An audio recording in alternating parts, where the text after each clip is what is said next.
Tim Kaine, Mike Pence take the stage. There you see the countdown clock just 3 minutes away. This is an ABC News special.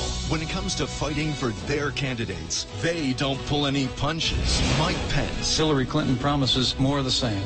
More taxes, more regulation, more Obamacare. Tim Kaine. Donald Trump as commander-in-chief scares me to death. Now tonight, on the biggest stage of their lives, the gloves are off. Live from Longwood University, this is the vice presidential debate.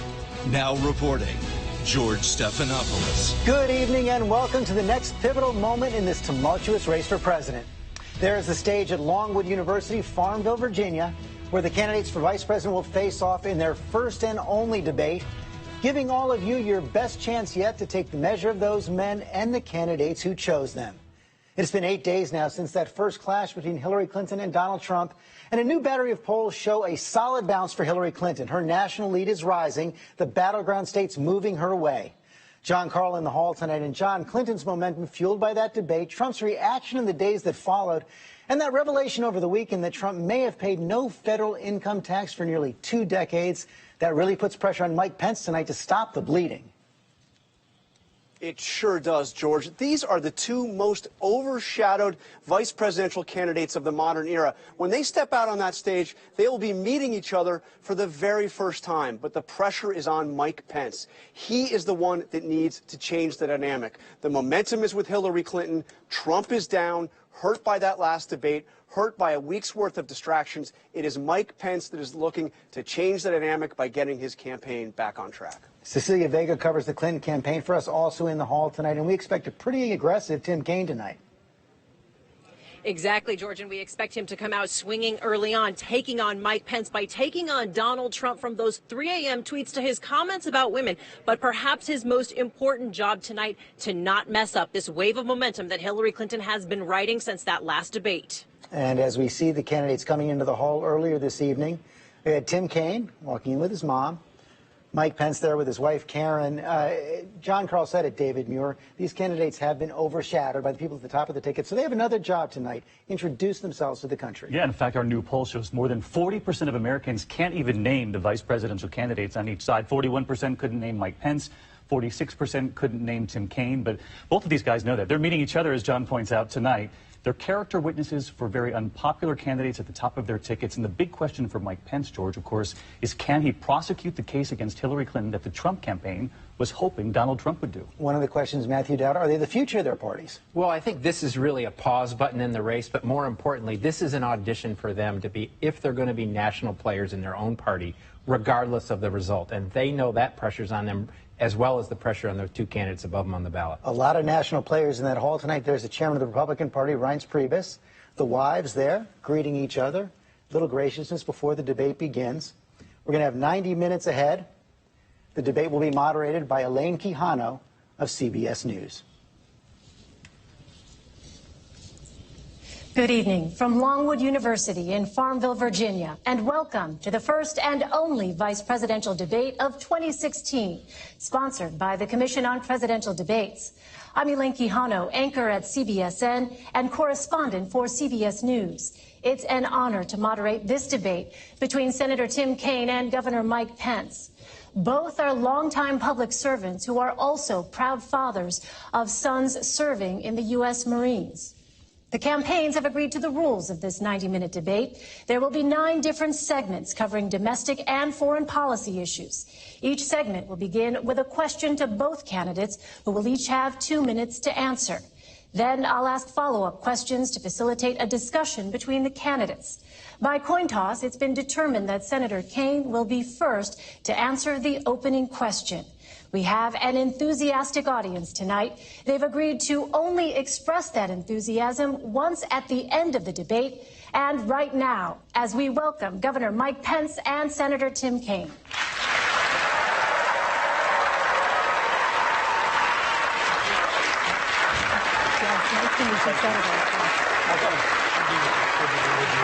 you.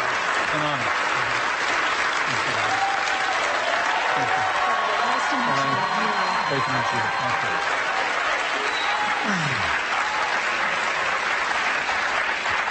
you. Gentlemen, welcome. It truly is a privilege to be with both of you tonight.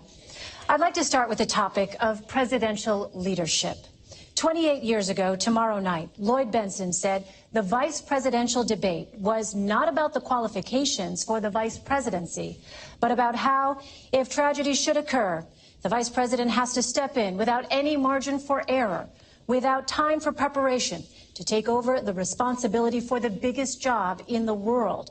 What about your qualities, your skills, and your temperament equip you to step into that role at a moment's notice? Senator Kaine. Back at Longwood University in Farmville, Virginia. This is a very special place. 65 years ago, a young, courageous woman, Barbara Johns, led a walkout of her high school, Moton High School. She made history by protesting school segregation. She believed our nation was stronger together, and that walkout led to the Brown versus Board of Education decision that moved us down the path toward equality. I am so proud to be running with another strong, history-making woman, Hillary Clinton, to be president of the United States. I'm proud because her vision of stronger together, building an economy that works for all, not just those at the top, being safe in the world, not only with a strong military, but also strong alliances to battle terrorism and climate change, and also to build a community of respect, just like Barbara Johns tried to do 65 years ago. That's why I'm so proud to be her running mate. Hillary told me why she asked me to be her running mate. She said, the test of a Clinton administration will not be the signing of a bill or the passage of a bill. It'll be whether we can make somebody's life better, whether we can make a classroom better learning environment for school kids or teachers, whether we can make us safer. It's going to be about results. And she said to me, you've been a missionary and a civil rights lawyer. You've been a city councilman and mayor. You've been a lieutenant governor and now a U.S. senator. I think you will help me figure out how to govern this nation so that we always keep in mind that the success of the administration is the difference we make in people's lives. And that's what I bring to the ticket, that experience, having served at all levels of government. But my primary role is to be Hillary Clinton's right-hand person and strong supporter as she puts together the most historic administration possible. And I relish that role. I'm so proud of her. I'll just say this. We trust Hillary Clinton, my wife and I, and we trust her with the most important thing in our life. We have a son deployed overseas in the Marine Corps right now. We trust Hillary Clinton as president and commander-in-chief, but the thought of Donald Trump as commander-in-chief scares us to death. Governor Pence. Well, first off, thank you, Elaine, and thank you to Norwood University for their wonderful hospitality. The Commission on Presidential Debates is deeply humbling for me to be here, to be surrounded by my wonderful family. And Senator Kaine, it's an honor to be here with you as well.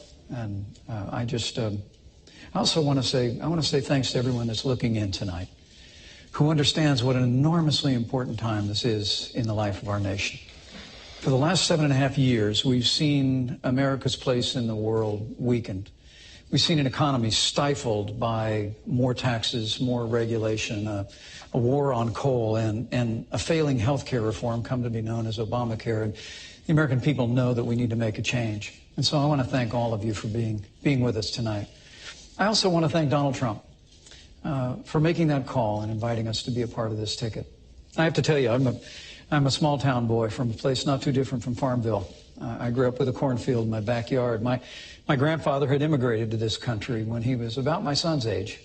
My mom and dad built everything that matters in a small town in southern Indiana. They built a family and a good name and a business, and they raised a family. And I dreamed someday of representing my hometown in Washington, D.C., but honestly, Elaine, I never imagined I'd have the opportunity to be governor of the state that I love, let alone be sitting at a table like this in this kind of a position. So to answer your question, I would say I would hope that if the responsibility ever fell to me in this role, that I would meet it with the way that I'm going to meet the responsibility should I be elected Vice President of the United States.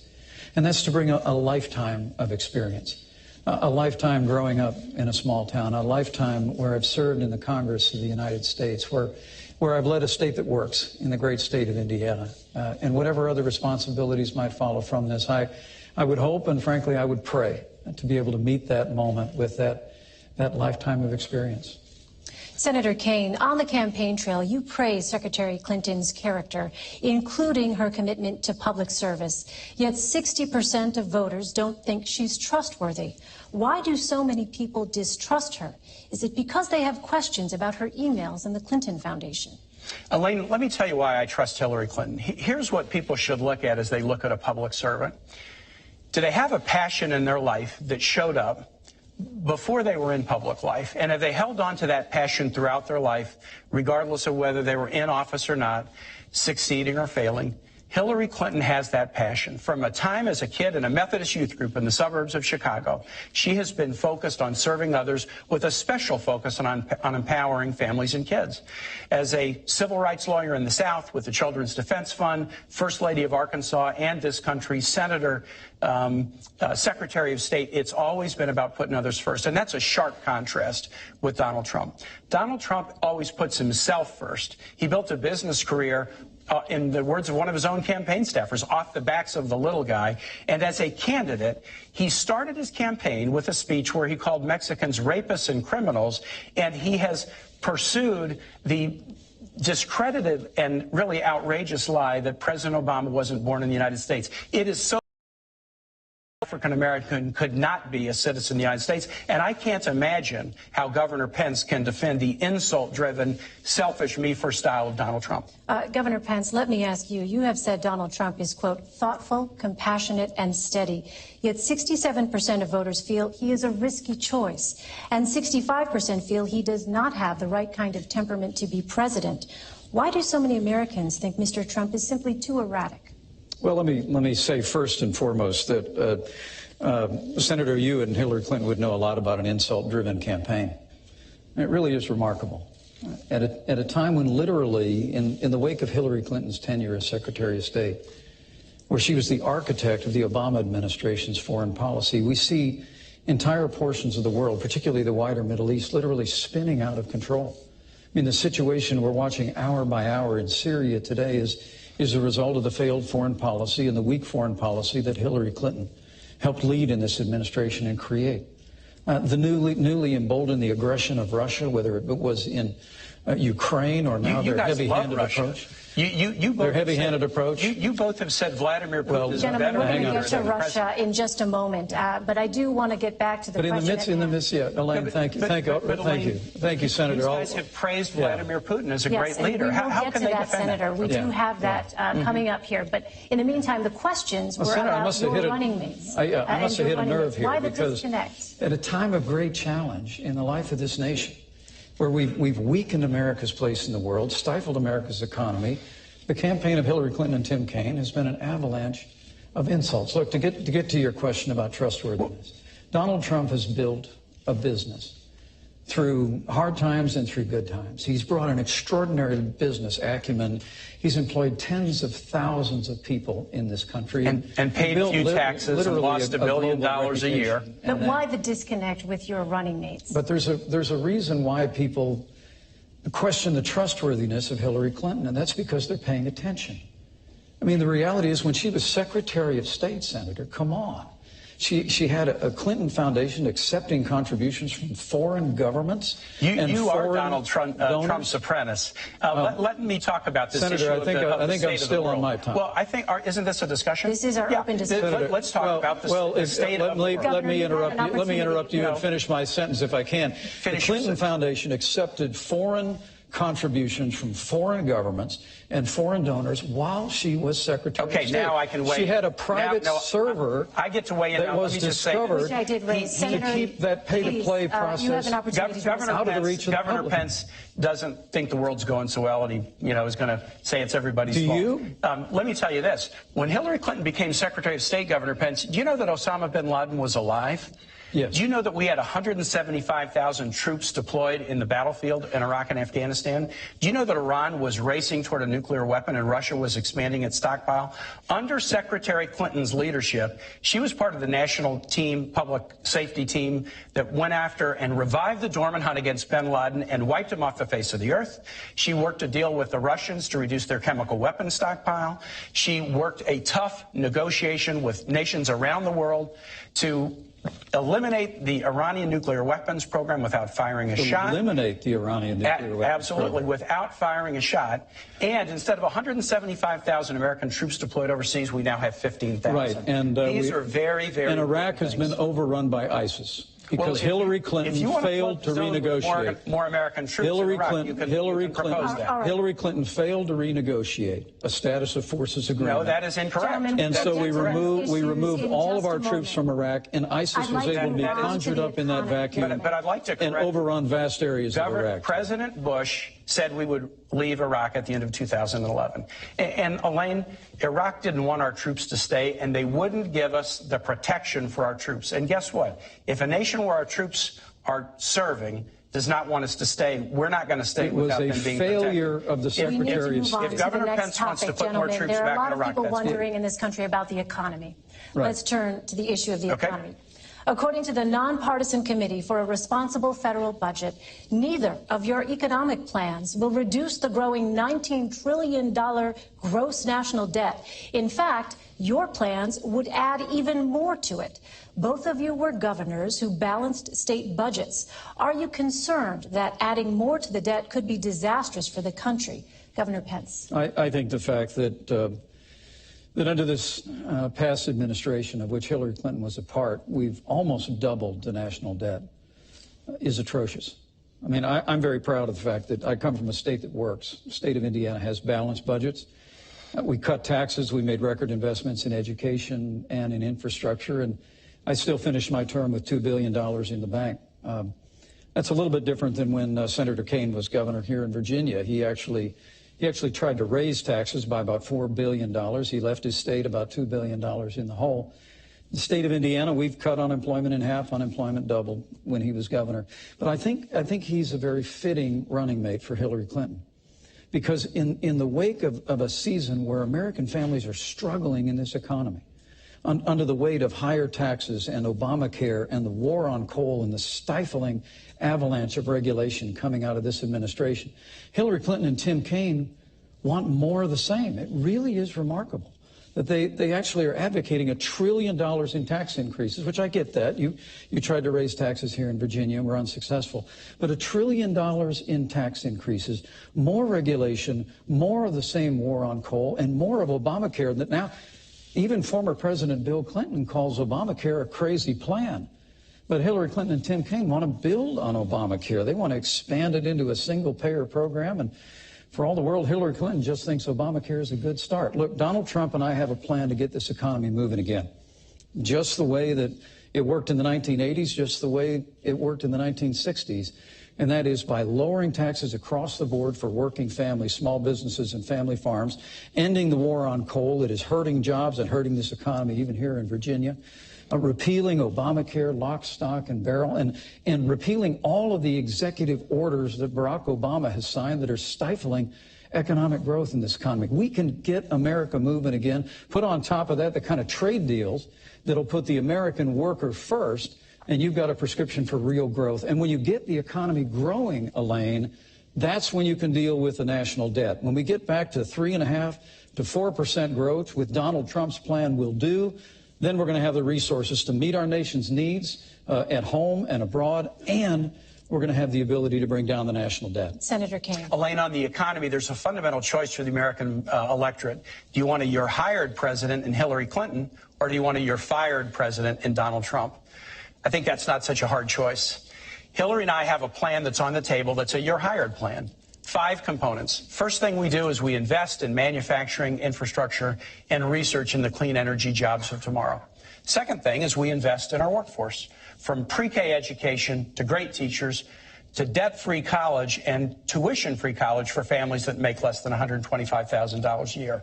Third, we promote fairness by raising the minimum wage so you can't work full-time and be under the poverty level, and by paying women equal pay for equal work. Fourth, we promote small business growth, just as we've done in Virginia. To make it easier to start and grow small businesses, Hillary and I each grew up in small business families. My dad, who ran an ironworking and welding shop, is here tonight. And fifth, we have a tax plan that targets tax relief to middle-class individuals and small businesses and ask those at the very top who've benefited as we've come out of recession to pay more. The Trump plan is a different plan. It's a you're fired plan, and there's two key elements to it. First, Donald Trump said wages are too high. And both Donald Trump and Mike Pence think we ought to eliminate the federal minimum wage. Mike Pence, when he was in Congress, voted against raising the minimum wage above $5.15. And he has been a one-man bulwark against minimum wage increases in Indiana. The second component of the plan is massive tax breaks for the very top. Trillions of dollars of tax breaks for people just like Donald Trump. The problem with this, Elaine, is that's exactly what we did 10 years ago, and it put the economy into the deepest recession since the 1930s. Independent analysts say the Clinton plan would grow the economy by 10.5 million jobs. The Trump plan would cost 3.5 million jobs. And Donald Trump, why would he do this? Because his tax plan basically helps him, and if he ever met his promise, and he gave his tax returns to the American public like he said he would, we would see just how much his economic plan is really a Trump-first plan. On that point, Governor Pence, recently the New York Times released part of Mr. Trump's 1995 tax return and reported that he could have avoided paying federal income taxes for years. Yesterday, Mr. Trump said he brilliantly used the laws to pay as little tax as legally possible. Does that seem fair to you? Well, first, let me say I appreciated the "you're hired, you're fired" thing, Senator. You used that a whole lot, and I think your running mate used a lot of pre-done lines. Look, what you all just heard out there is more spending, more deficits, more debt, more government, and if you think that's all working, then you look at the other side of the table. I mean, the truth of the matter is the policies of this administration, which Hillary Clinton and Senator King want to continue, have run this economy into a ditch. We're in the slowest economic recovery since the Great Depression. 15 million new jobs. There are millions more people living in poverty today than the day that Barack Obama, with Hillary Clinton at his side, and the poverty stepped level into the Oval and the median Office. income We have the lowest, improved dramatically between 2014 and 2015. Honestly, Senator, you can roll out the numbers and the sunny side, but I got to tell you, people in Scranton, no different. People in Fort Wayne, Indiana, no different. I mean, this economy is struggling. And the answer to this economy is not more taxes. But it's not to give away tax relief to the folks at the top. And so I am interested in hearing whether he'll defend his running mates not releasing taxes and not paying taxes. Absolutely, I will. Governor, with all due respect, the question was about whether it seems fair to you that Mr. Trump said he brilliantly used the law between Donald Trump and Hillary Clinton and Senator Kaine. I mean, Hillary Clinton and Senator Kaine, and God bless you for it, career public servants, that's great. Donald Trump is a businessman, not a career politician. He actually built a business. Those tax returns that came out publicly this week showed that he faced some pretty tough times 20 years ago. But like virtually every other business, including the New York Times not too long ago, he used what's called net operating loss. We have a tax code, Senator, that actually is designed to encourage entrepreneurship. But why won't he release his tax return? Well, we're answering the question about the business thing. I do want to come back on this. His tax returns that showed he went through a very difficult time, but he used the tax code just the way it's supposed to be used, and he did it brilliantly. How do you know that? He You haven't created seen a his tax runway. return. Because he's created a business that's worth billions of dollars today. How do you know that? And with regard to paying taxes, this whole riff about not paying taxes and people saying he didn't pay taxes for years, Donald Trump has created tens of thousands of jobs, and he's paid payroll taxes, sales taxes, Senator, I'm going to give you about 30 seconds to respond, and I have a question on Social Security. Hillary Clinton is going to raise taxes, and Donald Trump and I are going to cut them. Donald Trump started this campaign in 2014. He said, if I run for president, I will absolutely release my taxes. He's broken his first promise. Second, he stood on the stage last week, and when Hillary said you haven't been paying taxes, he said, that makes me smart. So it's smart not to pay for our military. It's smart not to do pay for those things. I guess we're stupid. And the last thing I'll say Senator, is this. do you take all the deductions that you're entitled to? The last thing I want to ask Governor Pence is I do. Governor Pence had to give Donald Trump his tax returns to show he was qualified to be vice president. Donald Trump must give the American public his tax returns to show that he's qualified to be president, and he's breaking his promise. Elaine, I have to respond to this. You get very little time. I'll Seconds. be very respectful. Governor. Look, Donald Trump has filed over 100 pages of financial disclosure, which is what the law requires. But he said he would release his tax returns. The American people can review that, and he's going, Senator, all right, he's going to release his tax returns when the audit Social Security. is over. Richard Nixon released tax returns when he was under audit. They're going to raise your tax. If you can't meet the Nixon standard, the people at home cannot understand either one of you when you speak over each other. I would please ask you to wait until it is that the other is finished. All right, Senator we're having Kaine, fun up here. On the issue of Social Security, in 18 years, when the Social Security trust funds run out of money, you'll be 76. The Committee for a Responsible Federal Budget estimates your benefits could be cut by as much as $7,500 per year. What would your administration do to prevent this cut? First, we're going to protect that the American government has ever done. It happened at a time when you would work your whole life, raising your kids, working, being a little league coach or a Sunday school teacher, and then you would retire into poverty. And Social Security has enabled people to retire with dignity and overwhelmingly not be in poverty. We have to keep it solvent, and we will keep it solvent. And we'll look for strategies like adjusting the payroll tax cap upward in order to do that. Here's what Hillary and I will not do, and I want to make this very plain. We will never, ever engage in a risky scheme to privatize Social Security. Donald Trump wrote a book, and he said Social Security is a Ponzi scheme, and privatization would be good for all of us. And when Congressman Pence was in Congress, he was the chief cheerleader for the privatization of Social Security. Even after President Bush stopped pushing for it, Congressman Pence kept pushing for it. We're going to stand up against efforts to privatize Social Security, and we'll look for ways to keep it solvent going forward, focusing primarily on the payroll tax cap. Governor Pence, I'll give you an opportunity to respond. Well, thanks, Elaine. There they go again. Okay. All Donald Trump and I have said about Social Security is we're going to meet our obligations to our seniors. That's it. Go read the book. We've said we're going to meet the obligations of Medicare. That's what this campaign is really about, Senator. And I get this is the old scare tactic that they roll out, scare the seniors. But you have a voting record, Governor. And I get all of that. I just, look, there's a question that you asked a little bit earlier that I have to go back to. I can't believe that you won't defend your own voting record. I have to go back to. Well, look, you're running with Hillary Clinton, who wants to raise taxes by $1 trillion, increase spending by $2 trillion. And you say you're going to keep the promises of Social Security. Donald Trump and I are going to cut taxes. We're going to reform government programs. You're going to raise taxes on the middle class. So we can meet the obligations of Social Security and Medicare. All right. If we stay on the path that your party has us on, we're going to be in a mountain range of debt, and we're going to face hard choices. Gentlemen, I want to move on now. You did ask us a question about debt, and the debt explosion on the Trump plan is much, much bigger than anything on the Clinton side. All right, let me move on now to the issue of law enforcement and race relations. Law enforcement and race relations. After the Dallas police shooting, Police Chief David Brown said, quote, "We're asking cops to do too much in this country. Every societal failure, we put it off on the cops to solve. Not enough mental health funding, not enough drug addiction funding. Schools fail. Let's give it to the cops." Do we ask too much of police officers in this country? And how would you specifically address the chief's concerns? Senator Kaine. Elaine, I think that's a very fair comment. I think we put a lot on police shoulders. And this is something I got a lot of scar tissue and experience on. I was a city councilman and mayor in Richmond.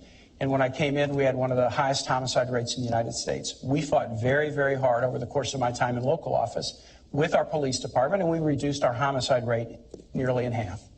And then when I was governor of Virginia, we worked hard, too. And we did something we had really wanted to do. For the first time ever, we cracked the top 10 safest states because we worked together. Here's what I learned as a mayor and a governor. The way you make communities safer and the way you make police safer is through community policing. You build the bonds between the community and the police force, build bonds of understanding. And then when people feel comfortable in their communities, that gap between the police and the communities they serve narrows. And when that gap narrows, it's safer for the communities and it's safer for the police. That model still works across our country, but there are some other models that don't work. An overly aggressive, more militarized model. Donald Trump recently said we need to do more stop and frisk around the country. That would be a big mistake because it polarizes the relationship between the police and the community. So here's what we'll do. We'll focus on community policing. We will focus on, and Hillary Clinton has rolled out a really comprehensive mental health reform package that she worked on with law enforcement professionals. And we will also fight the scourge of gun violence in the United States. I'm a gun owner. Because when I was governor of Virginia, there was a horrible shooting at Virginia Tech. And we learned that through that painful situation, that gaps in the background record check system should have been closed, and it could have prevented that crime. And so we're going to work to do things like close background record checks. And if we do, we won't have the tragedies that we did. One of those killed at Virginia Tech was a guy named Liviu Librescu. He was a 70-plus-year-old Romanian Holocaust survivor. He'd survived the Holocaust. Then he survived the Soviet Union takeover of his country. But then he was a visiting professor at Virginia Tech, and he couldn't survive the scourge of gun violence. We can support the Second Amendment and do things like background record checks and make us safer, and that'll make police safer, too. Governor Pence. You know, my uncle was a cop, a career cop, on the beat in downtown Chicago. He was my hero when I was growing up. When we go up to visit my dad's family in Chicago, my three brothers and I would marvel at my uncle when he would come out in his uniform, sidearm at his side. Police officers are the best of us. I mean, men and women, white, African American, Asian, Latino, Hispanic, they put their lives on the line every single day. And let me say, at the risk of agreeing with you, community policing is a great idea. Mm-hmm. It's worked in the Hoosier State, and we fully support that. Donald Trump and I are going to make sure that law enforcement have the resources and the tools to be able to really restore law and order to the cities and communities of this nation. It's probably why the 330,000 members of the Fraternal Order Police endorsed Donald Trump as the next president of the United States of America, because they see his commitment to them. They see his commitment to law and order. But they also hear the bad-mouthing that comes from people that seize upon tragedy in the wake of police action shootings as a reason to use a broad brush to accuse law enforcement of implicit bias or institutional racism. And that really has got to stop. I mean, when an African-American police officer in Charlotte named Brentley Vinson, an all-star football player who went to Liberty University here in the state, came home, followed his dad into 2014, was involved in a police action shooting that claimed the life of Keith Lamont Scott. It was a tragedy. I mean, we mourn with those who mourn. We grieve with those who grieve. We're saddened at the loss of life. But Hillary Clinton actually referred to that moment as an example of implicit bias in the police force, where she used, when she was asked in the debate a week ago whether there was implicit bias in law enforcement, her only answer was that there's implicit bias in everyone in the United States. I just think what we ought to do is we ought to stop seizing on these moments of tragedy.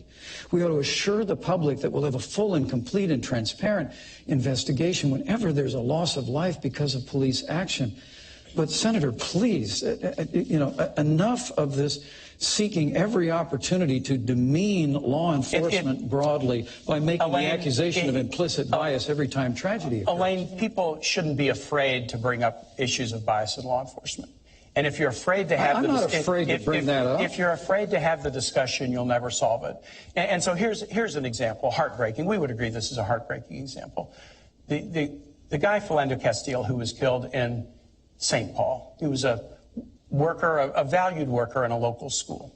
And he was killed for no apparent reason in an incident that will be discussed and will be investigated. But when folks went and explored this situation, what they found is that Philando Castile, who was they called him Mr. Rogers with dreadlocks in the school that he worked. The kids loved him. That he had been stopped by police 40 or 50 times before that fatal incident. And if you look at sentencing in this country, African Americans and Latinos get sentenced for the same crimes at very different rates. We need criminal justice reform. Indiana has passed criminal justice But I just want to say, those who say we should not be able to bring up and talk about bias in the system will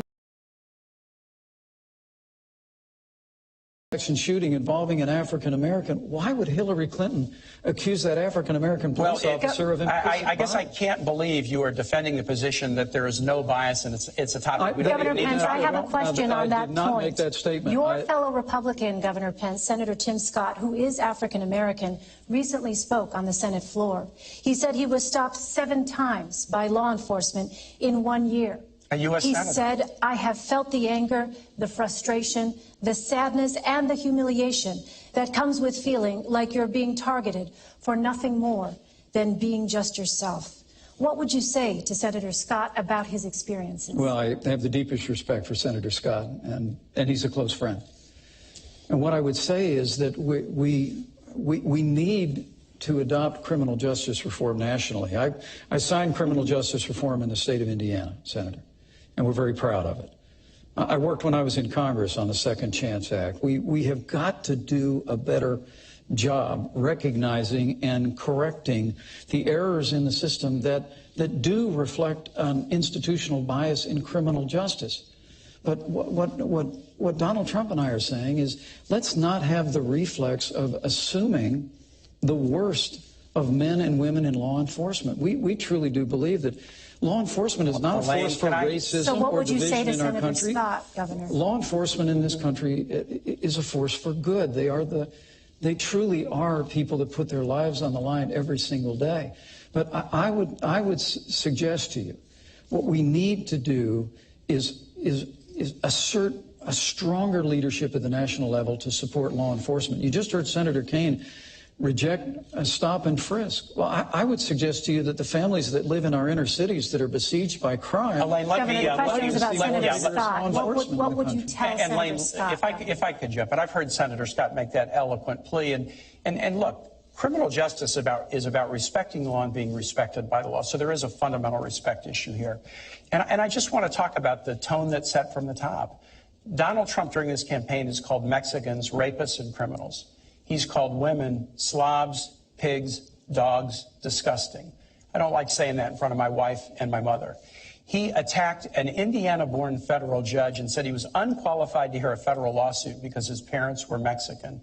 He went after John McCain, a POW, and said he wasn't a hero because he'd been captured. He said African Americans are living in hell, and he perpetrated this outrageous and bigoted lie that President Obama is not a U.S. citizen.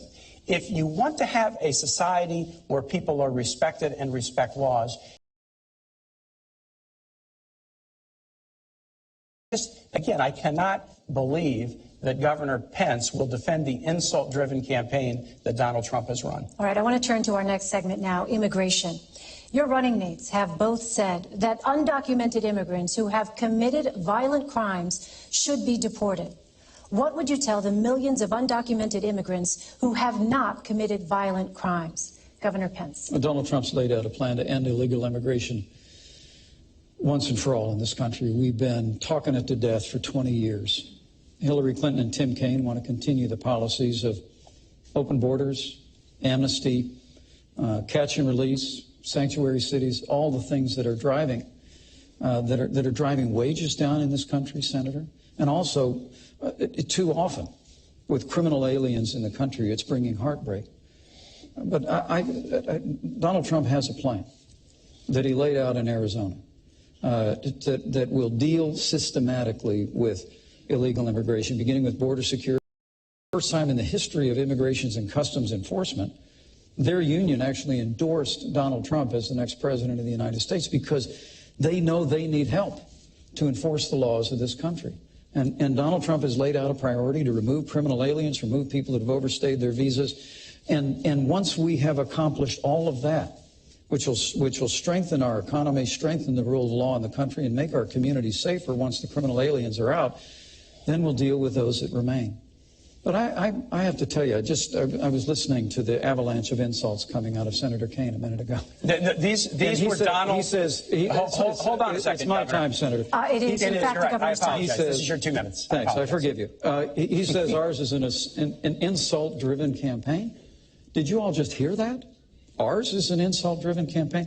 I mean, to be honest with you, if Donald Trump had said all the things that you said he said in the way you said he said them, he still wouldn't have a fraction of the insults that Hillary Clinton leveled when she said that half of our supporters were a basket of deplorables. She said they were irredeemable.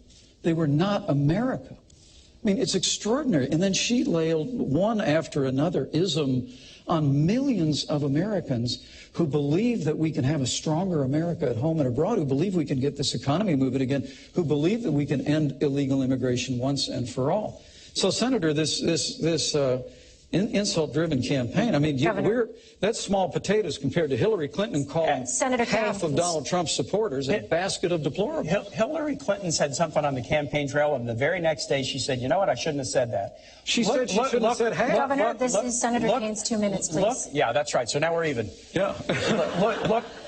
Look for Donald Trump apologizing to John McCain for saying he wasn't a hero. Did Donald Trump apologize for calling women slobs, pigs, dogs, disgusting? She apologized for saying Governor, it is his 2 minutes, please. Did Donald Trump apologize for taking after somebody in a Twitter war and making fun of her weight? Did he apologize for saying African Americans are living in hell? Did he apologize for saying President Obama was not even a citizen of the United States? You will look in vain to see Donald Trump ever taking responsibility for anybody and apologizing. Immigration. There's 2 plans on the table. Hillary and I believe in comprehensive immigration reform. Donald Trump believes in deportation nation. You got to pick your choice. Hillary and I want a bipartisan reform that will put keeping families together as the top goal. Second, that will help focus enforcement efforts on those who are violent. Third, that will do more border control. And fourth, that will provide a path to citizenship for those who work hard, pay taxes, play by the rules, and take criminal background record checks. That's our proposal. Donald Trump proposes to deport 16 million people, 11 million who are here without documents. And both Donald Trump and Mike Pence want to get rid of birthright citizenship. So if you're born here, but your parents don't have documents, they want to eliminate that. That's another 4.5 million people. These guys, and Donald Trump has said it, deportation force. They want to go house to house, school to school, business to business, and kick out 16 million people. And I cannot believe that Governor Pence would sit here and defend his running mate's claim that we should create a deportation force so that they'll all be gone. Senator, we have a deportation force. It's called Immigrations and Customs Enforcement. And the Union for Immigrations and Customs Enforcement. So you like the 16 million deportation plan? Senator, that's nonsense. Look, what you just heard is they have a plan for open borders, amnesty. Our plan is like Ronald Reagan's plan from 1986. They call it comprehensive immigration reform on Capitol Hill. We all know the routine. It's amnesty. And you heard one of the last things he mentioned was border security. That's how Washington always plays it. No, so I always say we're going to do this, for border security 3 years ago, and Governor Pence was against it. Governor, Mr. Ronald Trump Reagan has said a nation without borders is not a nation. Donald Trump is committed to restoring the borders of this nation, so, Governor, securing our how nation, would these millions of enforcing our laws. undocumented immigrants leave? Would they be forcibly removed? Well, I think Donald Trump laid out a series of priorities that doesn't end with border security. It begins with border security.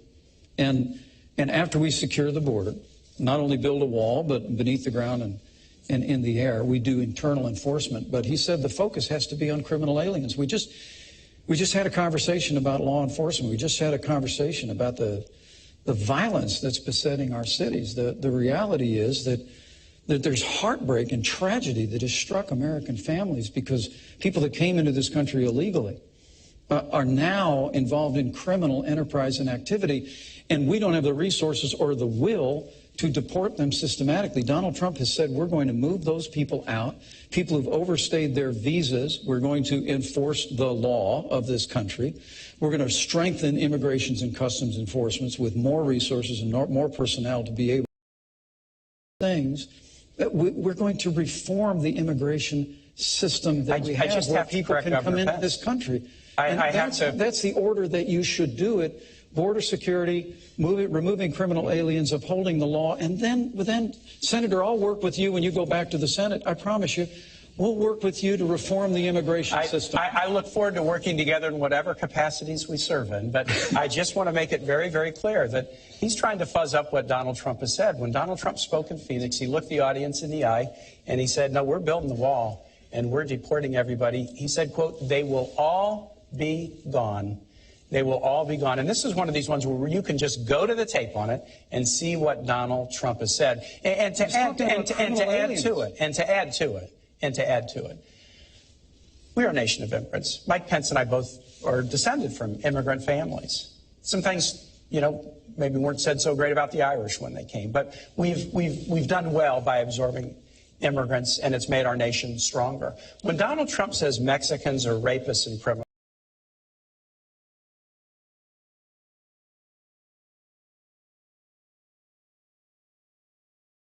to hear a case because his parents are Mexican, I can't imagine how you could defend that. Gentlemen, I'd like to shift now to the threat of terrorism. Do you think the world today is a safer or more dangerous place than it was 8 years ago? Has the terrorist threat increased or decreased? Senator Kaine.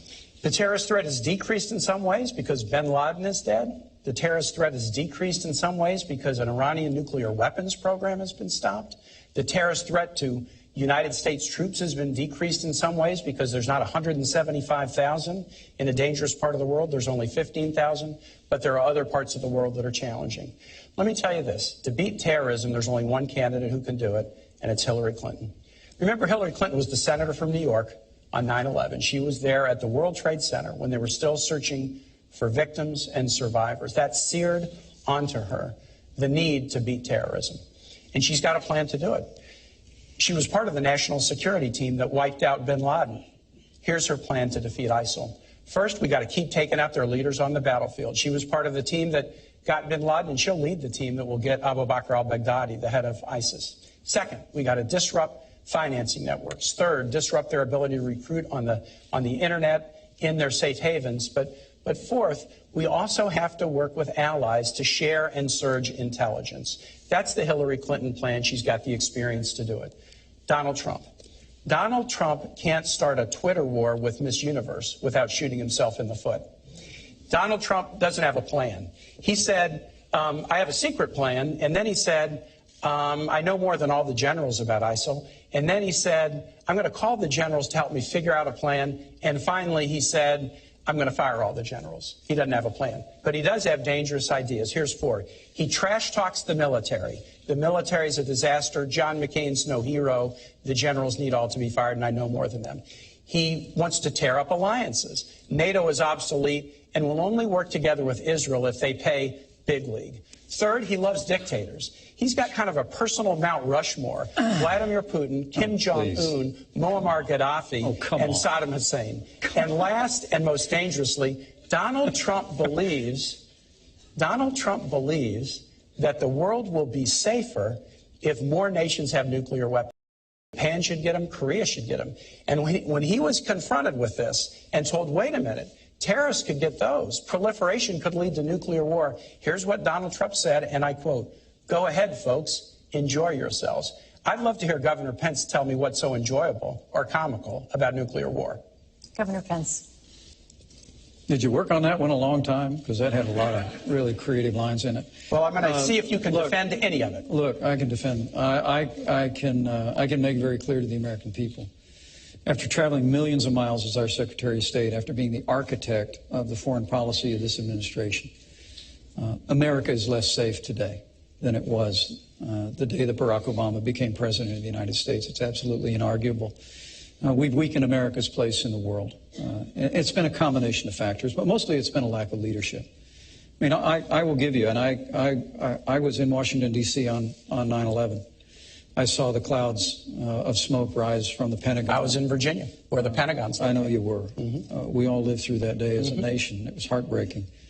And I want to give this president credit for bringing Osama bin Laden to justice.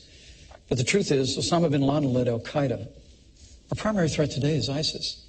And because Hillary Clinton failed to renegotiate a status of forces agreement that would have allowed some American combat troops to remain in Iraq and secure the hard-fought gains the American soldier had won by 2009, ISIS was able to be literally conjured up out of the desert, and it's overrun vast areas that the American soldier had won in Operation Iraqi Freedom. My heart breaks for the likes of Lance Corporal Scott Zabowski. He fell in Fallujah in 2005. He fought hard through some of the most difficult days in Operation Iraqi Freedom, and he paid the ultimate sacrifice to defend our freedom and secure that nation. And that nation was secured in 2009. But because Hillary Clinton and Barack Obama failed to provide a status of forces agreement and leave sufficient troops in there, we are back at war. The president just ordered more troops on the ground. We are back at war in Iraq. And Scott Zabowski, whose mom would always come to Memorial Day events in Newcastle, Indiana to see me, and I'd always give her a hug and tell her we're never going to forget our son, and we never will. Scott Zabowski and the sacrifices the American soldier made were squandered in Iraq because this administration created a vacuum in which ISIS was able to grow.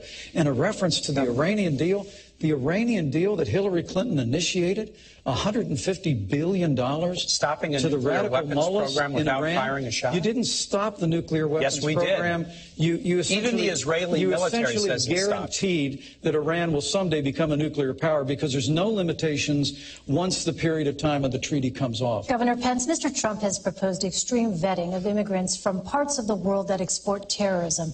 But that does not address many of the recent terrorist attacks in the United States, such as the Orlando nightclub massacre and the recent bombings in New York and New Jersey.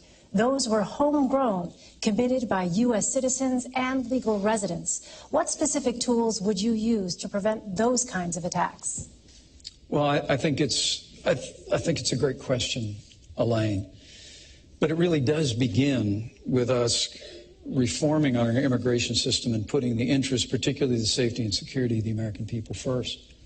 I mean, Donald Trump has called for extreme vetting for people coming in to this country so that we don't bring people into the United States who are hostile to our Bill of Rights freedoms, who are hostile to the American way of life. But also, Donald Trump and I are committed to suspending the Syrian refugee program and programs in immigration from areas of the world that have been compromised by terrorism.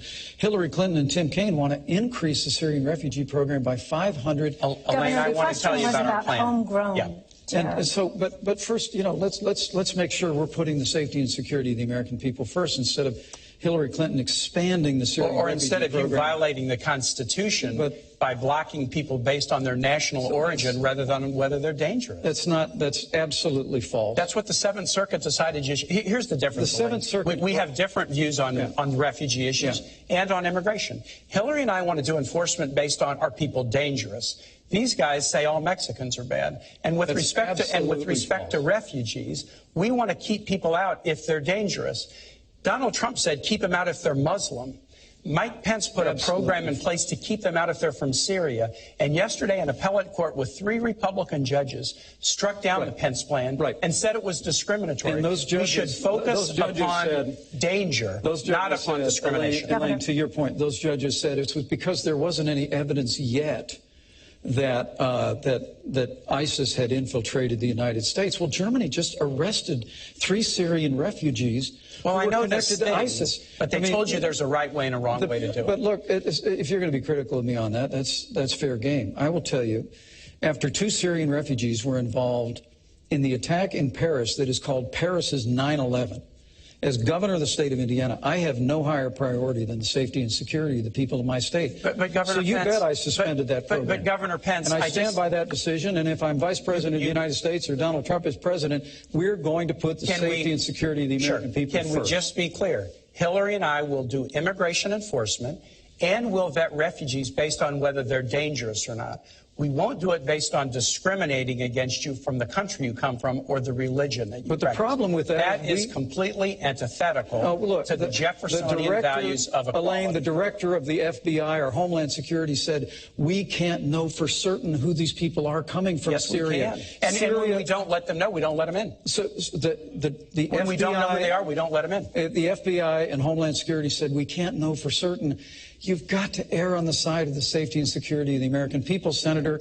I understand by trashing all Syrians or trashing all Muslims. Senator Kaine, let me ask you this. Secretary Clinton has talked about an intelligence surge. Yes. What exactly would an intelligence surge look like, and how would that help identify terrorists with no operational connection to a foreign terrorist organization? Intelligence surge is two things, Elaine. It's two things. It's first, dramatically expanding our intelligence capacities by hiring great professionals, but also we've got some of the best intel and cyber employees in the world right here in the United States working for many of our private sector companies. So it involves increase on our own workforce, but striking great partnerships with some of our cyber and intel experts in the private sector so that we can, consistent with constitutional principles, gather more intelligence. But the second piece of this is really, really important.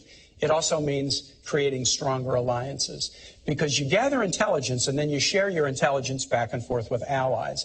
And that's how you find out who may be trying to recruit, who may be trying to come from one country to the next. Alliances are critical.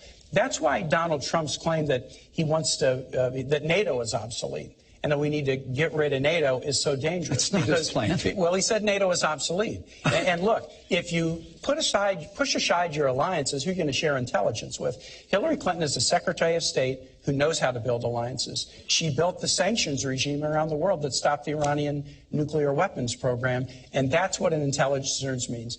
Better skill and capacity, but also better alliances. All right, I'd like to turn now to the tragedy in Syria. Can I speak about the cybersecurity surge at all? You can have 30 seconds, Governor, quickly, please.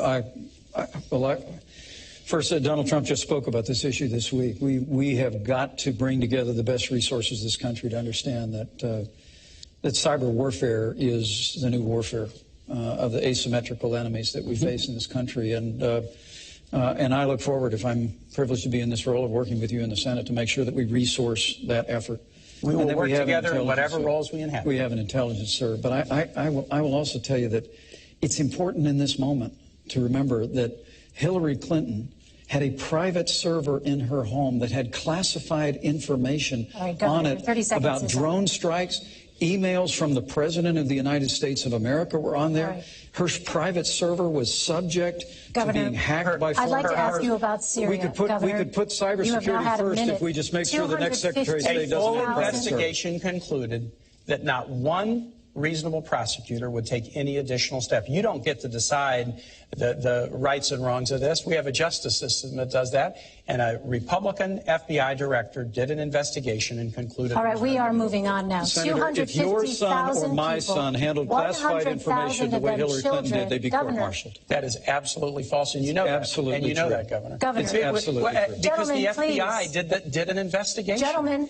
And they concluded that there was no reasonable prosecutor who would take it further. Senator Kaine, Governor Pence, please. Syria. I want to turn now to Syria. 250,000 people, 100,000 of them children, are under siege in Aleppo, Syria. Bunker buster bombs, cluster.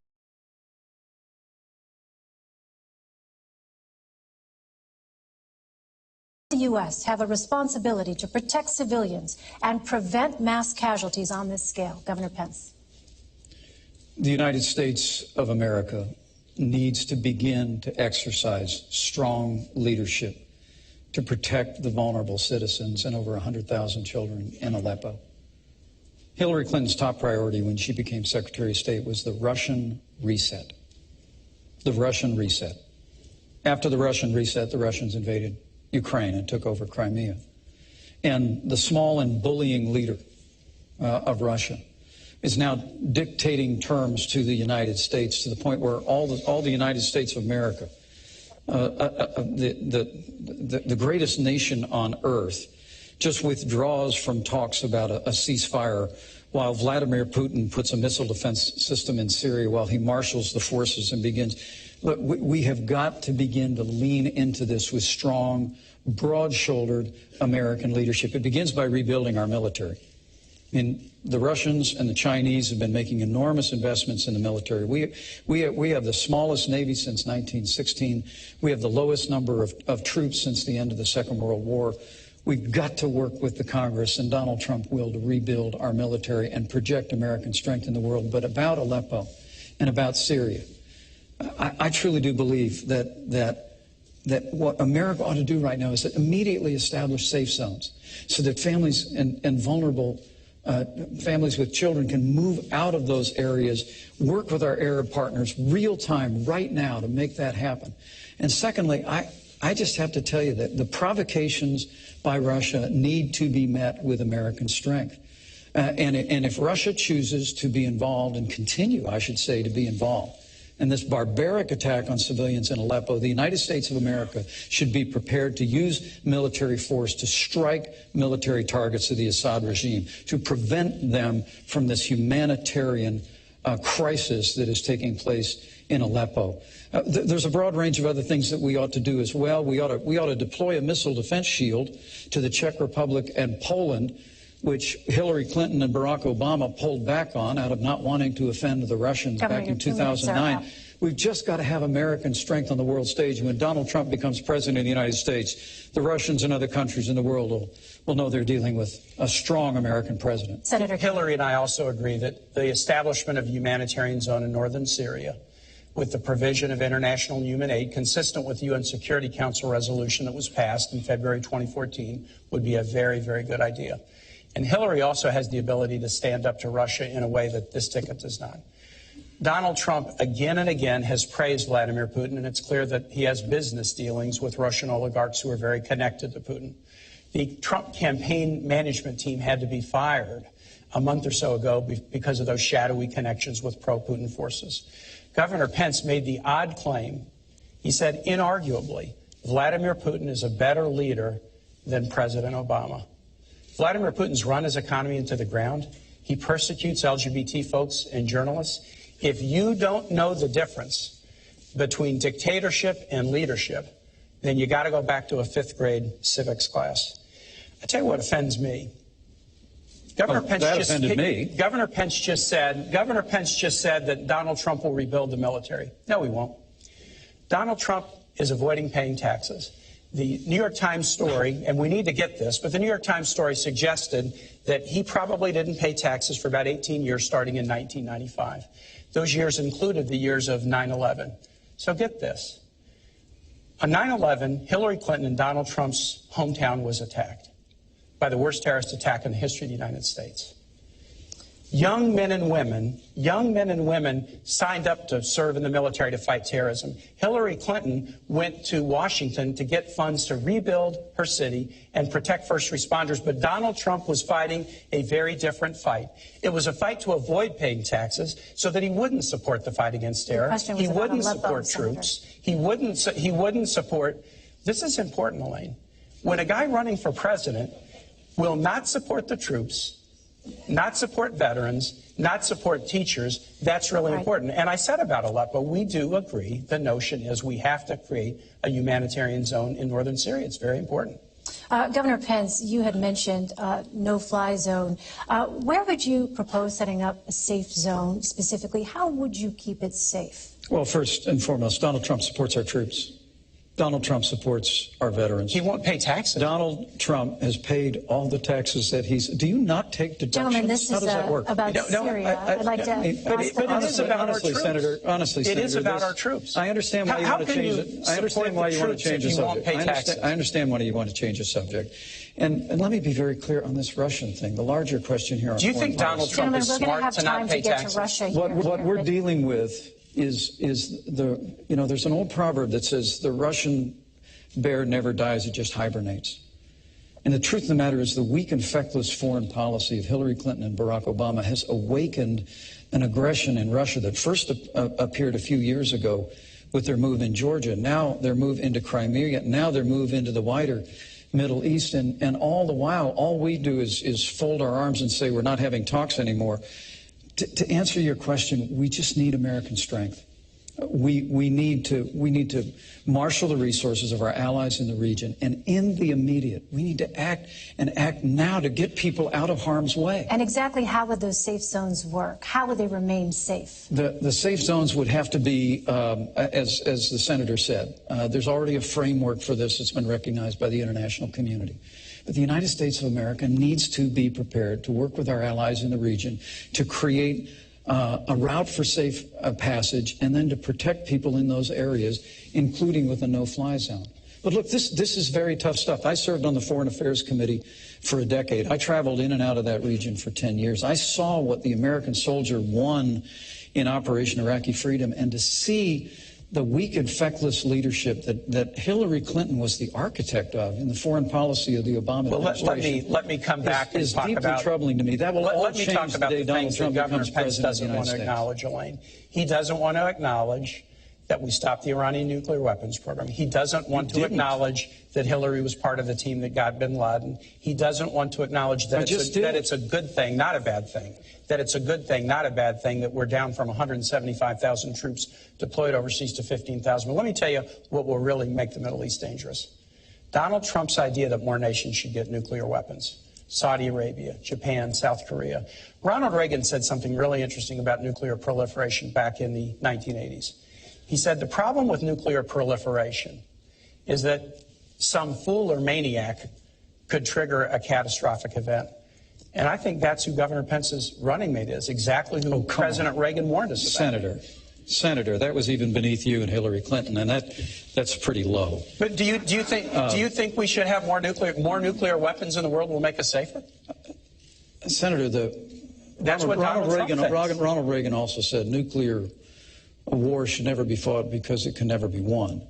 And the United States of America needs to make investments in modernizing our nuclear force for both defend Donald Trump's claim that more nations should get nuclear to our allies. But let me go back to this Iran thing. I mean, he keeps saying that that Hillary Clinton, who started the deal with the Iranians, prevented Iran from getting a nuclear weapon. That's what the Israeli head of the Joint Chiefs of Staff is saying right now. Well, that's not what Israel thinks. Gadi Eisenkot, you can go check it. You wouldn't necessarily know that. I know you boycotted Prime Minister Netanyahu's speech. No, I visited him in his office. I visited him in his office. You boycotted the speech. The point is, what this so-called Iran deal did was essentially guarantee. I mean, when I was in Congress, I fought hard on a bipartisan basis with Republican and Democrat members to move forward the toughest sanctions, literally in the history of the United States against Iran. And then Hillary used them. We were bringing them to heel, but the goal was always that we would only lift the sanctions if Iran permanently renounced their nuclear ambitions. Let me just mention they have not. Elaine, let me finish the sentence. They have not renounced their nuclear ambitions, and when the deal's period runs out, there's no limitation on them obtaining weapons. That and the fact that they got $1.7 billion in a ransom payment. We need to talk about Russia very quickly, just astonishing to the American people. 6 times tonight, I have said to Governor Pence, I can't imagine how you can defend your running mate's position on one issue after the next. And in all 6 cases, he's refused to defend his running mate's. No, don't put words in my mouth. All right. And yet, he is asking everybody to vote for somebody that he cannot defend. And I just think that should be underlined. All right, gentlemen, let's talk about Russia. I'm this is the topic that has come up. I will give you an opportunity to do that. I'll take them one at a time.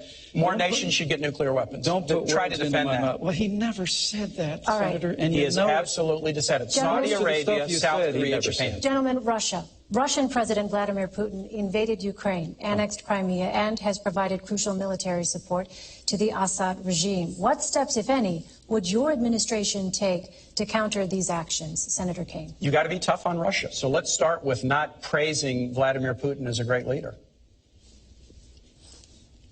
Donald Trump and Mike Pence have said he's a great leader. And Donald Trump has business dealings with Russia that he refuses to disclose. Hillary Clinton has gone toe-to-toe with Russia. She went toe-to-toe with Russia as Secretary of State to do the New START agreement to reduce Russia's nuclear stockpile. She's had the experience doing it. She went toe-to-toe with Russia and lodged protests when they went into Georgia. And we've done the same thing about Ukraine, but more than lodging protests, we've put punishing economic sanctions on Russia that we need to continue. Donald Trump, on the other hand, didn't know that Russia had invaded the Crimea. Oh, that's nonsense. He was on a TV show a couple months back, and he said, I'll guarantee you this, Russia's not going into the Ukraine. And he had to be reminded that they had gone into the Crimea 2 years before. Hillary Clinton has gone toe-to-toe with Russia to work out a deal on New START. She got them engaged in a meaningful way to cap Iran's nuclear weapons program, and yet she stood up to them on issues such as Syria and their invasion of Georgia. You've got to have the ability to do that, and Hillary does. On the other hand, in Donald Trump, you have somebody who praises Vladimir Putin all the time. America should really wonder about a President Trump who had a campaign manager with ties to Putin, pro-Putin elements in the Ukraine, who had to be fired for that reason. They should wonder, when Donald Trump is sitting down with Vladimir Putin, is it going to be America's bottom line? Or is it going to be Donald Trump's bottom line that he's going to be worried about with all of his business dealings? Now, this could be solved if Donald Trump would be willing to release his tax returns, as he told the American public that he would do.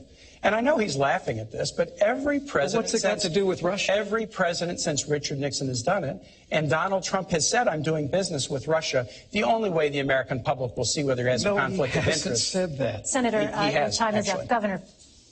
Well, thanks. Just trying to keep up with the insult-driven campaign on the other side of the table. You know what? I'm just saying facts about your running mate. Yeah. Well, and I know you can't defend Senator, him. please, I'm happy to defend him, Senator. Don't put words in my mouth that I'm not defending him. You're not. I'm happy to defend him. Most of what you said is completely false, and the American people know that. I'll run through the list of things where you the old days Senator, where you please, can just say stuff and people believe it. Look, this is the alternative universe of Washington, D.C. versus reality. Hillary Clinton said her #1 priority was a reset with Russia. That reset resulted in the invasion of Ukraine. After they'd infiltrated with what are called little green men, Russian soldiers that were dressing up like Ukrainian dissidents, and then they moved all the way into Crimea, took over the Crimean Peninsula. Now, Donald Trump knew that happened. He basically was saying it's not going to happen again.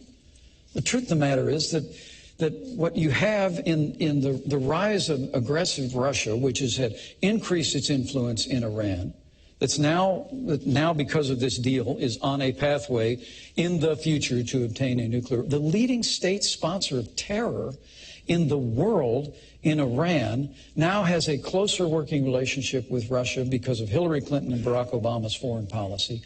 And $150 billion and sanctions all being lifted. And then, of course, Syria. I mean, it really is extraordinary. Syria is imploding. You just asked a very thoughtful question about the disaster in Aleppo.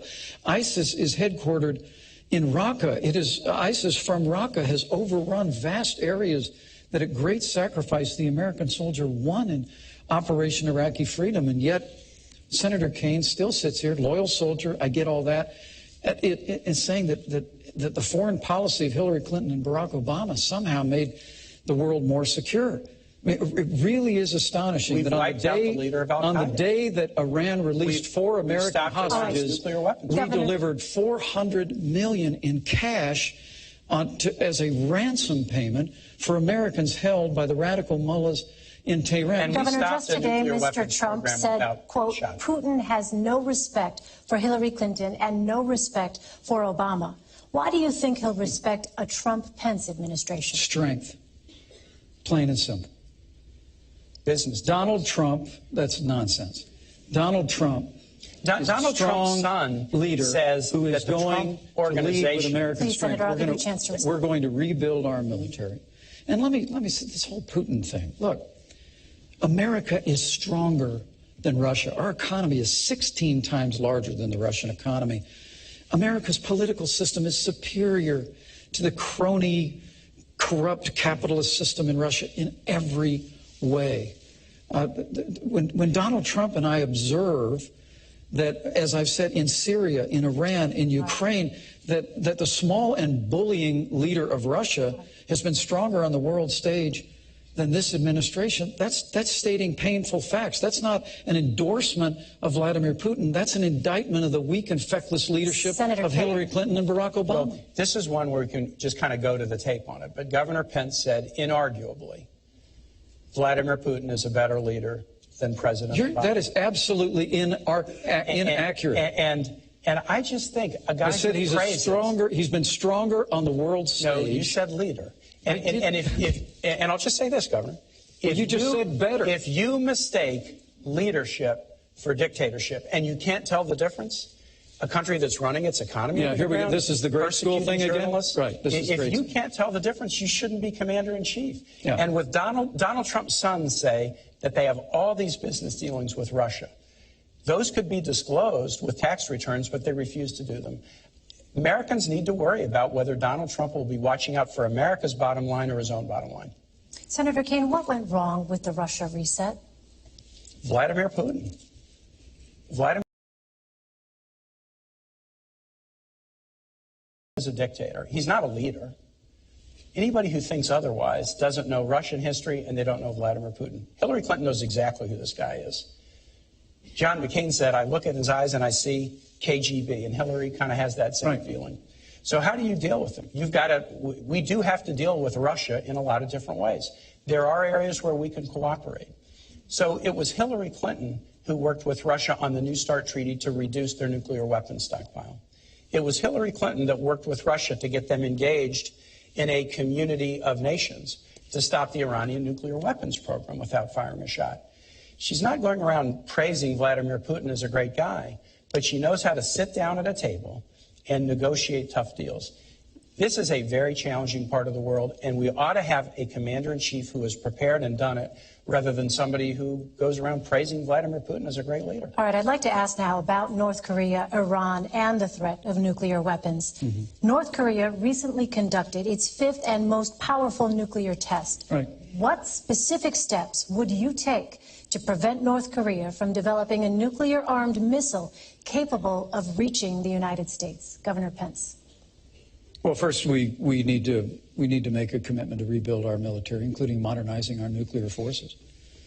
And we also need an effective American diplomacy that will marshal the resources of nations in the Asian Pacific Rim to put pressure on North Korea, on Kim Jong-un, to abandon his nuclear ambitions. It has to remain the policy of the United States of America, the denuclearization of the Korean Peninsula, plain and simple. And when Donald Trump is president of the United States, we're not going to have the kind of posture in the world that has Russia invading Crimea and Ukraine, that has the Chinese building new islands in the South China Sea, that has literally the world, including North Korea, flouting American power. We're going to go back to the days of peace through strength. But I have to tell you that all this talk about tax returns, and I get it. You know, you want to keep bringing that up. It must have until well he in some focus group. But here, Hillary Clinton and her husband set up a private foundation called the Clinton Foundation. While she was Secretary of State, the Clinton Foundation accepted tens of millions of dollars from to know out there. This is basic stuff. Foreign donors and certainly foreign governments cannot participate in the American political process. They cannot make financial contributions. But the Clintons figured out a way to create a foundation where foreign governments and foreign donors could donate millions of dollars. And then we found, thanks to the good work of the Associated Press, that more than half of her private meetings when she was Secretary of State were given to major donors of the Clinton Foundation. When you talk about all these baseless rumors about Russia and the rest, Hillary Clinton, you asked the trustworthy question at the very beginning. The reason American people don't trust Hillary Clinton is because they are looking at the pay-to-play politics that she operated with the Clinton Foundation through a private server while she's Secretary of State. And they're saying enough is enough. Senator Kaine. I'm going to talk about the foundation, then I'll talk about North Korea. So, on the foundation, I am glad to talk about the foundation. The Clinton Foundation is one of the highest-rated charities in the world. It provides AIDS drugs to about 11.5 million people. It helps Americans deal with opioid overdoses. It gets higher rankings for its charity than the American Red Cross does. The Clinton Foundation does an awful lot of good work. Hillary Clinton, as Secretary of State, took no action to benefit the foundation. The State Department did an investigation, and they concluded that everything Hillary Clinton did as Secretary of State was completely in the interests of the United States. So the foundation does good work, and Hillary Clinton, as Secretary of State, acted in the interest of the United States. But let's compare this now with the Trump Organization and the Trump Foundation. The Trump Organization is an octopus-like organization with tentacles all over the world, whose conflict of interest could only be known if Donald Trump would release his tax returns. He's refused to do it. His sons have said that the organization has a lot of business dealings in Russia. And remember, the Trump Organization is not a nonprofit. It's putting money into Donald Trump's pockets and into the pockets of his children, whereas the Clinton Foundation is a nonprofit, and no Clinton family member draws any salary. The Trump Foundation is a nonprofit. In addition, Donald Trump has a foundation. The foundation was just fined for illegally contributing foundation dollars to a political campaign of a Florida Attorney General. They made an illegal contribution, and then they tried to hide it by disguising it as somebody else. And the person they donated to was somebody whose office was charged with investigating Trump University. This is the difference between a foundation that does good work and a Secretary of State who acted in accord with American interests, and somebody who is conflicted in doing work around the world and won't share with the American public what he's doing and what those conflicts are. Governor, I will give you 30 seconds to respond because I know you want to. But again, I would remind you both this was about North Korea. Well, thank you. Thank you.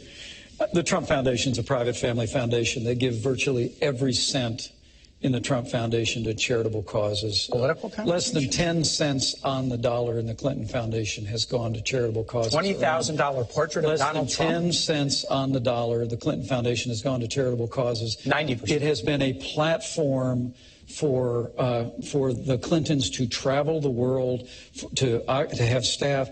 But honestly, Senator, we would know a lot more about it if Hillary Clinton would just turn over the 33,000 emails that she refused to turn over Senator that were Kaine, in her private server. We'd have a much better picture of what the Clinton Foundation was doing. Senator Kaine, if you had intelligence that North Korea was about to launch a missile, a nuclear-armed missile capable of reaching the United States, would you take preemptive action?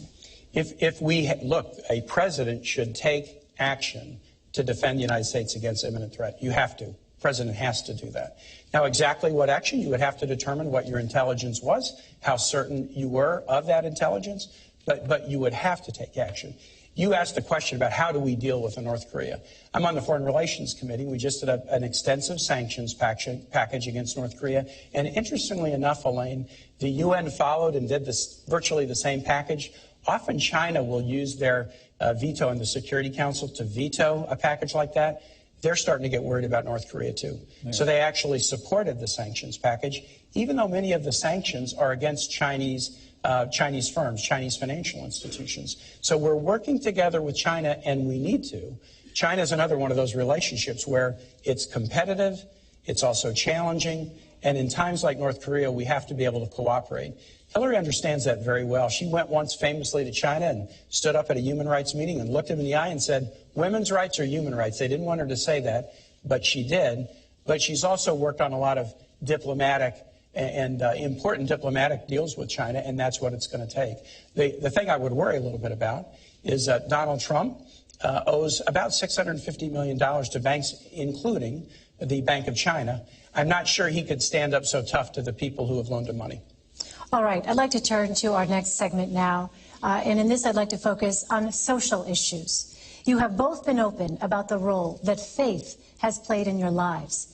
Can you discuss in detail a time when you struggled to balance your personal faith and a public policy position? Senator Kaine.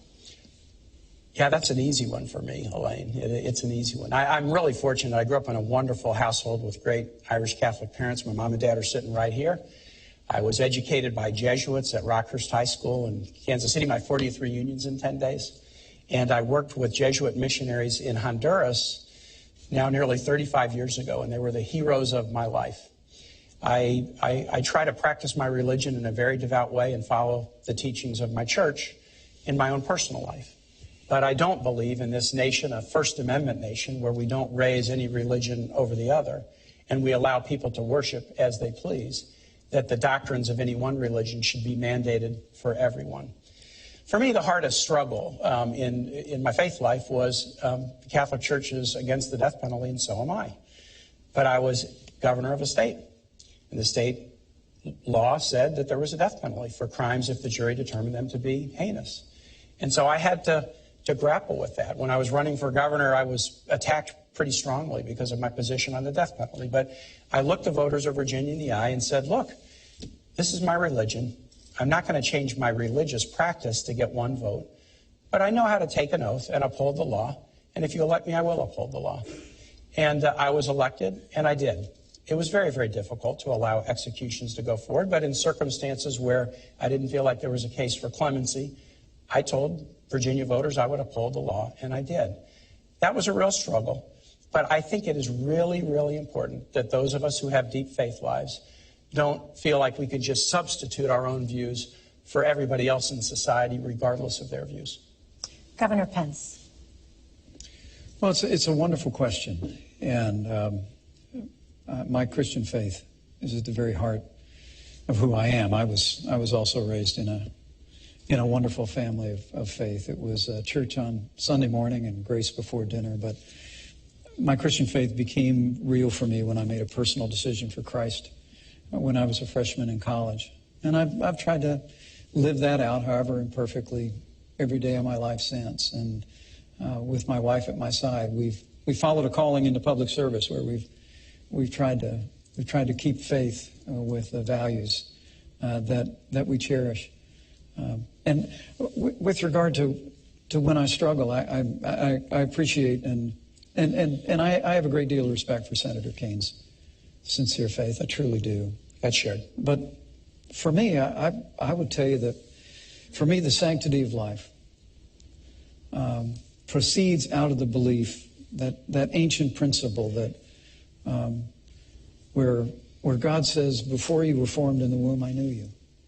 And so from my first time in public life, I've sought to stand with great compassion for the sanctity of life. The state of Indiana has also sought to make sure that we expand alternatives in healthcare counseling for women, non-abortion alternatives. I'm also very pleased the fact we're well on our way in Indiana to becoming the most pro-adoption state in America. I think if you're going to be pro-life, you should be pro-adoption. But what I can't understand is with Hillary Clinton and now Senator Kaine at her side is to support a practice like partial birth abortion. I mean, to hold to the view, and I know Senator Kaine, you hold pro-life views personally, but the very idea that a child that is almost born into the world could still have their life taken from them is just anathema to me. And I can't conscience about a party that supports that, or that I know you've historically opposed taxpayer funding of abortion, but Hillary Clinton wants to repeal the long-standing provision in the law where we said we wouldn't use taxpayer dollars to fund abortion. So for me, my faith informs my life. I try and spend a little time on my knees every day, but it all for me begins with cherishing the dignity, the worth, the value of every human life. Elaine, this is a fundamental question, a fundamental question. Hillary and I are both people out of religious backgrounds. Her Methodist church experience was really formative for her as a public servant. But we really feel like you should live fully and with enthusiasm the commands of your faith. But it is not the role of the public servant to mandate that for everybody else. So let's talk about abortion and choice. Let's talk about that. We support Roe versus Wade. We support the constitutional right of American women to consult their own conscience, their own supportive partner, their own minister, but then make their own decision about pregnancy. That's something we trust American women to do that. And we don't think that women should be punished, as Donald Trump said they should, for making the decision to have an abortion. Governor Pence wants to repeal Roe versus Wade. He said he wants to put it on the ash heap of history. And we have some young people in the audience who weren't even born when Roe was decided. This is pretty important. Before Roe versus Wade, states could pass criminal laws to do just that, to punish women if they made the choice to terminate a pregnancy. I think you should live your moral values. But the last thing, the very last thing that government should do is have laws that would punish women who make reproductive choices. And that is the fundamental difference between a Clinton-Kaine ticket and a Trump-Pence ticket that wants to punish women who make that choice. It's really not. Donald Trump and I would never support legislation that punished women who made the heartbreaking choice to end a pregnancy. Then why did Donald Trump say that? We just never would. Why did he say that? Well, look, he's not a polished politician like you and Hillary Clinton. And so, you know, well, I would don't admit always that's not come out exactly the way he means them. But I'm telling you what other policy of our administration Great line from the Gospel of Matthew. From the fullness of the heart, the mouth speaks. Yeah. When Donald Trump says women should be punished, or Mexicans are rapists and criminals, or John McCain's not a hero, he is showing you who he is. Senator, you whipped out that Mexican thing again. Look. Can you defend it? There are criminal aliens in this country, Tim, who have come into this country illegally, who are perpetrating violence and taking American lives. You want to use a big tar brush against Mexicans? He also said, and many of them are good people. You keep leaving that out of your quote. And if you want me to go there, I'll go there. But there is a choice here, and it is a choice on life. I couldn't be more proud to be standing with Donald Trump, who's standing for the right to life. It's a principle that Senator Kaine, and I'm very gentle about this because I really do respect you, it's a principle that you embrace, and I've appreciated the fact that you've supported the Hyde Amendment, which bans the use of taxpayer funding for abortion in the past, but that's not Hillary Clinton's view. People need to understand we can come together as a nation. We can create a culture of life. More and more young people today are embracing life because we know we're better for it. We can, like Mother Teresa said at that famous National Prayer Breakfast. This is important. Let's welcome the children into our world. There are so many families around the country who can't have children. We could improve adoption so that families that can't have children can adopt more readily those children. Why don't you trust women to make this choice for themselves? We can encourage people to support life. Of course we can, but why don't you trust women? Why doesn't Donald Trump trust women to make this choice for themselves?